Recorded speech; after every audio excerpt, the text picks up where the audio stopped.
At 3:17 a.m., the factory floor was still humming.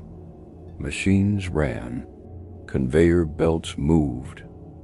Cameras recorded every inch of the building, but one workstation remained frozen in time. A half-filled coffee cup, a jacket draped over a chair, a punch card still inside the clock-in machine. The night shift worker assigned to that station never clocked out. He didn't call in sick. He didn't quit. He didn't go home. He simply vanished. And what makes this case so disturbing isn't just that he disappeared. It's that the building insists he never left. Night shift work attracts a certain kind of person. People who don't sleep easily, people hiding from daylight, people who prefer silence over crowds. The facility sat on the edge of an industrial district, isolated, underlit, surrounded by empty roads and long stretches of nothing. Inside, it was always night. Fluorescent lights buzzed, cameras blinked, time slowed. This was a place where hours blurred together and routine replaced memory. For years, nothing unusual ever happened, until the night one worker failed to leave. His co-workers described him the same way: quiet, reliable, invisible. He worked the same shift every night, parked in the same spot, clocked in at the same minute.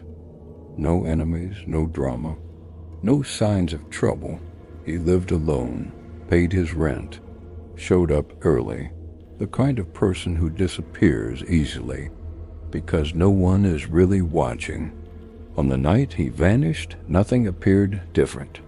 No arguments, no alarms, no emergency calls, just another shift. Until morning came. When the day supervisor arrived, one detail stood out immediately. The workstation was still active. Machines running, materials moving, but no operator. At first, it was assumed he'd stepped away. A bathroom break, a quick smoke. But minutes passed, then an hour. His locker remained locked. His car still sat in the parking lot. His phone went unanswered, and the time clock, it still showed him punched in. Security footage should have solved everything. The building was covered in cameras. Every hallway, every exit, every loading bay. Investigators reviewed the footage from the moment he arrived. They watched him clock in. They watched him walk to his station. They watched him work for hours.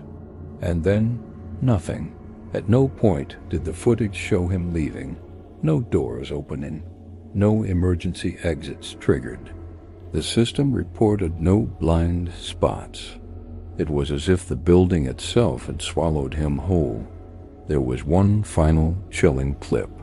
The time stop was just after 2:40 a.m. In the footage, the worker steps away from his station. He isn't rushed. He doesn't seem alarmed. He just turns his head slightly, as if he heard something that the cameras couldn't pick up. Then he calmly walks out of the frame. And that's it. He never appears on camera again. Not entering another room.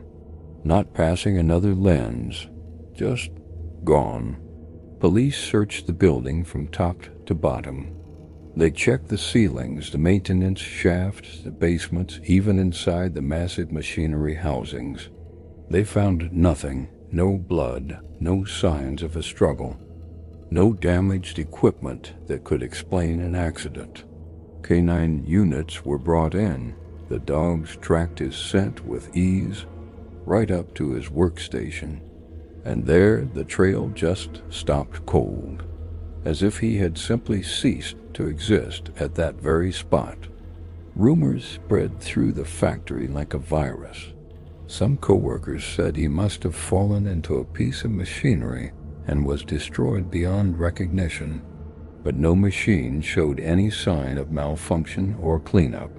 Others believed he staged his own disappearance. But why would he leave everything behind? His wallet, his phone, his car, and his uncashed paycheck were all accounted for.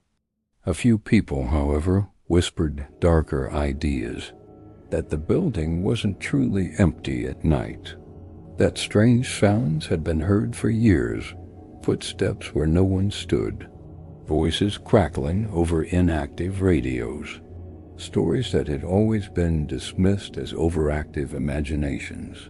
Until now, the factory wasn't new. It had been built over older structures on land with a long, undocumented past. Before the factory, there were warehouses. Before that, forgotten rail yards. And before that, the records were empty. Employees had reported strange occurrences long before the disappearance. Time discrepancies, where a few minutes felt like an hour. Missing tools that would mysteriously reappear days later in the exact place they were left. Security badges triggering doors without anyone being present. All of these minor oddities were ignored, logged as glitches, until someone failed to leave. The case went cold almost as fast as it opened. With no body, no evidence of a crime, and no suspects, there was nothing for the police to pursue. The company quietly settled with the family. The workstation was cleaned and reassigned to a new employee. The night shift continued, but things were different. Other workers refused to stand at that station for long. Some claimed the machines would shut down on their own. Others reported the distinct sound of footsteps just behind them, only to turn and find no one there. One worker quit on the spot after seeing a reflection in a dark glass panel that wasn't his own, standing right beside him. Months later, a technician making routine checks on the company's digital systems noticed something strange. The time clock logs still listed the missing worker as active. He tried to delete the entry, but the system wouldn't allow it. Every reset failed. Every attempt to remove the ghost in the machine was rejected. It was as if, according to the building's own internal logic, he was still on shift, still inside, still clocked in. Night shift buildings are different. They hold the silence and the secrets of the dark hours. They remember things. They watch when no one else does, and sometimes they keep what they're given, because in some places the work doesn't end at dawn, and some workers never clock out. Thanks for watching, and don't forget to subscribe for more mysteries. This is Dark Trace.